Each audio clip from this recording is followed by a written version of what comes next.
अस्सलामुअलैकुम दोस्तों आप सबने बहुत सी बॉलीवुड मूवीज के हिट सीन्स देखे होंगे, पर क्या आपको पता है कि इन फिल्म्स को बनाने के लिए एक्टर्स और डायरेक्टर्स को कितनी ज्यादा मेहनत करनी पड़ती है। आज की इस वीडियो में मैं आपको इंडियन फिल्म्स के बिहाइंड द सीन्स दिखाऊंगा। तो शुरू करते हैं अपना काउंटडाउन।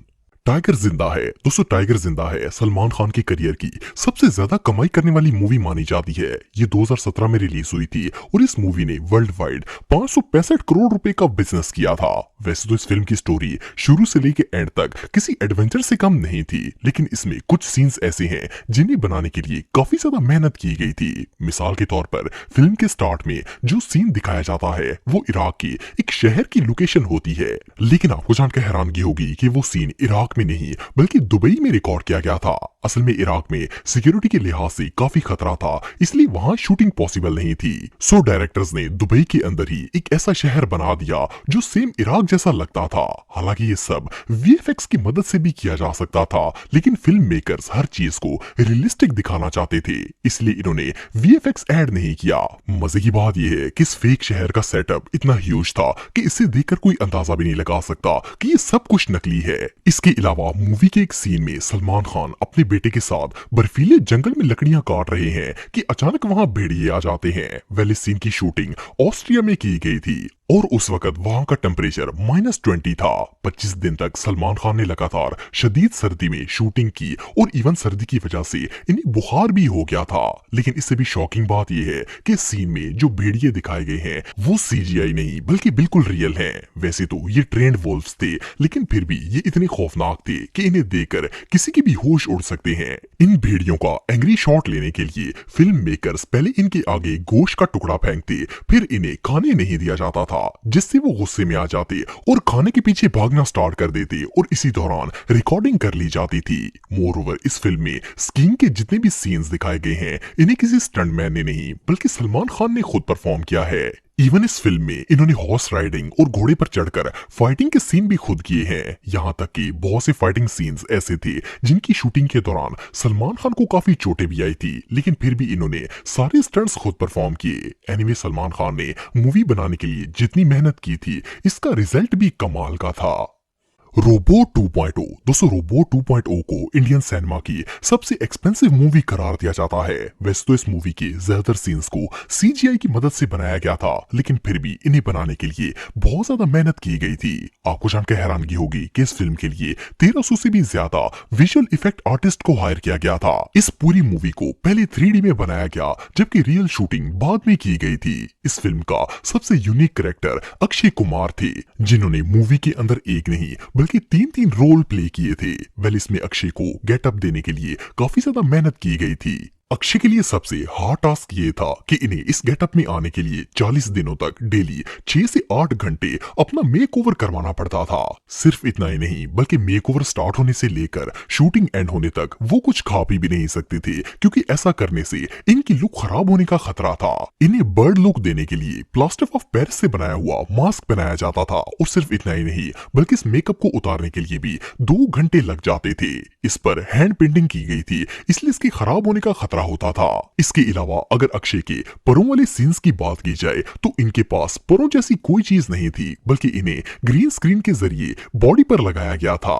इसके अलावा अगर रजनीकांत की बात की जाए तो रजनीकांत को भी रोबोट का गेटअप लेने के लिए काफी स्ट्रगल करनी पड़ती थी। इन्हें जो रोबोट कॉस्ट्यूम पहनाया जाता था वो काफी अनकंफर्टेबल और हार्ड टू कैरी था। रजनीकांत के लिए इस कॉस्ट्यूम में एक्शन करना कोई आसान काम नहीं था, क्योंकि वो ना तो ठीक से भाग सकते थे और दूसरा इन्हें जंप करने में भी मुश्किल होती थी।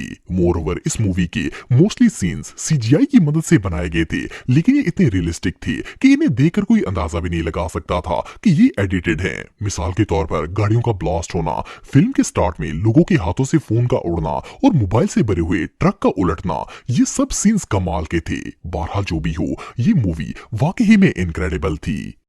KGF chapter 2। दोस्तों अगर केजीएफ चैप्टर 2 की बात की जाए तो ये 2022 की सबसे ब्लॉकबस्टर मूवीज में से एक है। इस फिल्म की सक्सेस के पीछे एक नहीं बल्कि बहुत सारी रीजंस हैं। सबसे पहली बात तो ये है कि ये फिल्म कर्नाटक से कुछ किलोमीटर के फासले पर मौजूद एक ऐसी ही जगह पर बनाई गई है जहां किसी जमाने में असली सोने की कानें होती थी, लेकिन फिल्म में जो गोल्ड माइंस दिखाई गई हैं इन्हें वीएफएक्स की मदद से डिजाइन किया गया था, लेकिन ये काम इतनी महारत से किया गया कि इन माइंस को देखकर कोई अंदाजा भी नहीं लगा सकता कि ये रियल नहीं है।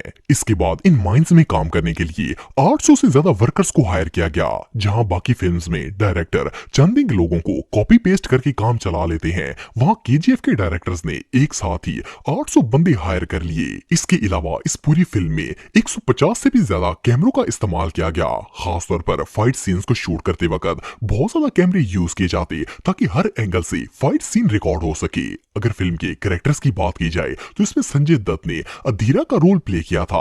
इस रोल के लिए संजय दत्त को जो कॉस्ट्यूम पहनाया जाता था इसका वजन 25 केजी से भी ज्यादा था। शूटिंग के दौरान पूरा टाइम ही इन्हें ये कॉस्ट्यूम पहने रखना होता था, जो कि किसी अजियत से कम नहीं था। वैसे तो मोस्टली फिल्म के कार चेसेस वाले सीन स्टूडियो के अंदर ही ग्रीन स्क्रीन लगाकर शूट किए जाते हैं, लेकिन केजीएफ चैप्टर 2 में ऐसा नहीं किया गया। इस फिल्म के कार चेसिंग वाले ऑलमोस्ट सारे सीन ही रियल लोकेशन पर रिकॉर्ड किए गए हैं, जो कि इसे रियलिस्टिक लुक देते हैं। इसके अलावा फिल्म के क्लाइमेक्स में हीरो यानी कि रॉकी मिनिस्टर को मारने के लिए आता है। इस सीन को भी वीएफएक्स के जरिए नहीं बनाया गया। जैसा कि आप वीडियो में देख सकते हैं कि ये सीन रियल लोकेशन पर शूट किया जा रहा है, और सिर्फ इतना ही नहीं बल्कि इसमें यूज होने वाली सारी वेपन्स भी असली हैं। और तो और इस सीन में दिखाई जाने वाली पुराने जमाने की जीप्स भी बिल्कुल रियल थी। इस मूवी की शूटिंग क्योंकि एक रियल लोकेशन पर की गई थी, इसीलिए गोल्ड फील्ड्स को एक्टिव दिखाने के लिए स्मोक का इस्तेमाल किया गया था, ताकि देखने वाले को लगे कि ये माइंस बिल्कुल रियल हैं और इनमें काम भी हो रहा है। आपको जानकर हैरानगी होगी कि स्मोक को क्रिएट करने के लिए रियल ब्लैक स्मोक ग्रेनेड्स का इस्तेमाल किया गया था, ताकि धुआं ब्लैक और बिल्कुल असली लगे। ये सच में कमाल है। बागी 3। दोस्तों अगर आपको एक्शन मूवीज पसंद है तो आपने टाइगर श्रॉफ की बागी 3 मूवी देखी होगी। इस फिल्म में टाइगर श्रॉफ का भाई जो कि एक ऑफिसर होता है, इसे क्रिमिनल्स किडनैप करके ले जाते हैं और ये अपने भाई को उनसे आजाद करवाता है। वैसे तो इस फिल्म के ज्यादातर सीन्स सीजीआई बेस्ड हैं, लेकिन मूवी का वो सीन जिसमें रॉनी वायर्स की मदद से गाड़ी को ब्लास्ट करता है वो बिल्कुल रियल है। इस सीन में रियल गाड़ी को ब्लास्ट किया गया था, और जब गाड़ी डिस्ट्रॉय हो गई तो इसके बाद फिल्म मेकर्स ने ब्लास्ट शुदा गाड़ी के पीसेस उठाकर हीरो की तरफ फेंकना शुरू कर दिए, ताकि सीन को रियलिस्टिक बनाया जा सके। और जब फिल्म में ये सीन दिखाया गया तो ऐसा लग रहा था जैसे ये सब ब्लास्ट के दौरान ही हो रहा हो। इसके अलावा ये फाइट सीन मुंबई के कार जंक यार्ड में शूट किया गया था। इन सीन्स की सबसे मजे की बात ये थी कि ये सारे के सारे सीन्स बिल्कुल रियल हैं। इवन इनकी शूटिंग के दौरान टाइगर को काफी सारी चोटें भी आई थी। मोर ओवर इस मूवी के कुछ पार्ट्स सर्बिया में भी रिकॉर्ड किए गए थे, और उन दिनों सर्बिया का टेम्परेचर भी -15 डिग्री था, और इतने कोल्ड टेम्परेचर में टाइगर को बगैर शर्ट की शूटिंग करनी पड़ती थी। वेल अब सर्दी तो जानलेवा थी ही, लेकिन एक सीन में तो हद ही हो गई थी। इसमें बैकग्राउंड की धूल और आंधी दिखाने के लिए बड़े बड़े पंखे लगाए गए और टाइगर को इन पंखों के सामने खड़ा करके शूटिंग करनी पड़ी, जिससे वो बीमार भी हो गया था।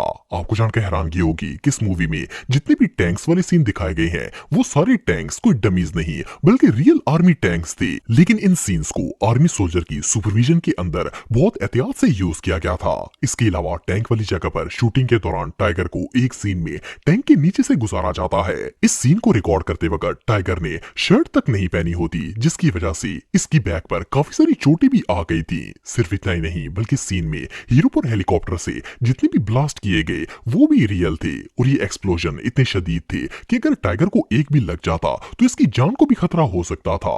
वेल इतनी ज्यादा मेहनत की बेस पर ही इस फिल्म ने 137 करोड़ रुपए का बिजनेस किया था।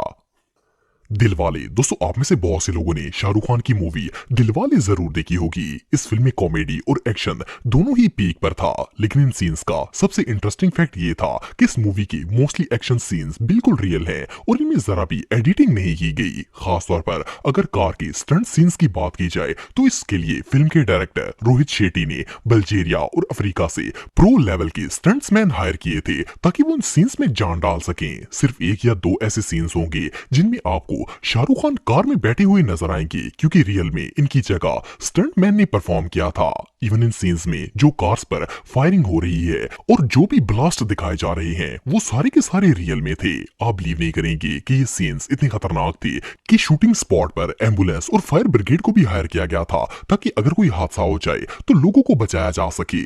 यहाँ तक कि एक एक्शन सीन की शूटिंग के दौरान जब एक गाड़ी ने हवा में जंप किया तो वो सीधा नीचे आने की बजाय हवा में ही उलट गई और नीचे सेफ्टी के लिए रखे गए कार्टन्स के ऊपर गिर गई। उस वक्त अंदर स्टंटमैन भी मौजूद था और गाड़ी की हालत काफी खराब हो गई थी। इसे बाहर निकालना काफी मुश्किल हो गया था, लेकिन रेस्क्यू टीम ने इसे जैसे तैसे करके बाहर निकाल लिया और इसकी जान बच गई थी।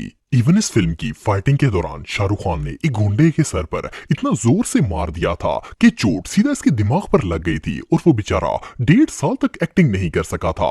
इसके अलावा एक और फाइटिंग सीन के दौरान तो होल्डिंग केबल टूटने से एक स्टंटमैन शदीद जख्मी हो गया था। बहरहाल ये बॉलीवुड की उन चंद मूवीज में से एक है जिनमें स्टंट्समैन सबसे ज्यादा जख्मी हुए थे।